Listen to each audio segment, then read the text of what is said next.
Chris Hipkins. Thank you, Mr Speaker. My question is to the Minister of Education. Is she satisfied that she is fulfilling all of her legal obligations under the Education Act 1989? If so, why? Honourable Hiki Parata. Whakaloholahi atu, Mr Speaker.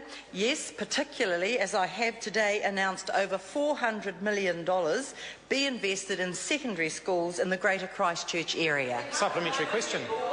Supplementary question, Chris Hipkins. Did she instruct the Ministry of Education to provide all schools being proposed for closure or merger in Christchurch with all relevant information so that they could have informed input into the consultation process required under the Education Act 1989? If not, why not?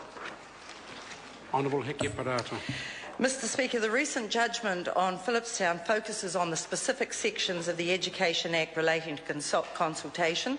As this judgment is still within the appeal period and one or other of the parties may appeal, it would not be in the public interest for me to comment. However, all consultation information provided to schools can be found on the Ministry of Education website. Supplementary question. Supplementary question, Chris Hipkins. Thank you, Mr Speaker. Is she giving consideration to appealing the High Court's ruling overturning her decision to merge Phillipstown and Woolston schools? If so, on what basis? Honourable Hiki Parata.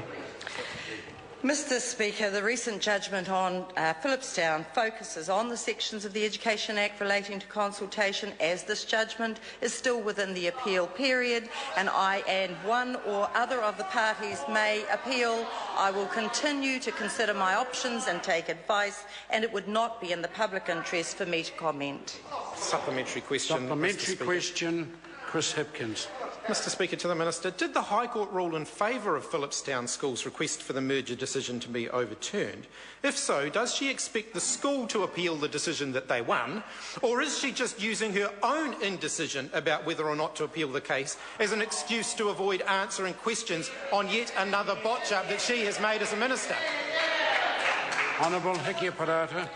Mr Speaker, there is no indecision. As a responsible minister, I am considering options, taking advice and not commenting at this time in case one or other of the parties appeal during this period. It would not be in the public interest for me to comment.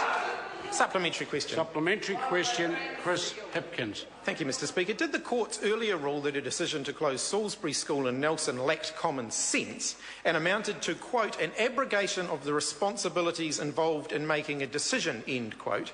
If so, how many more times do her decisions need to be overruled in court before she will actually start to genuinely listen to the feedback that communities are giving her?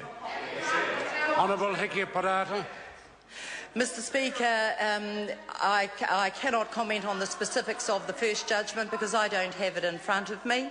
In terms of listening, I can point the member to the consultation information provided on the Ministry of Education website, and the member will be able then to review all of it.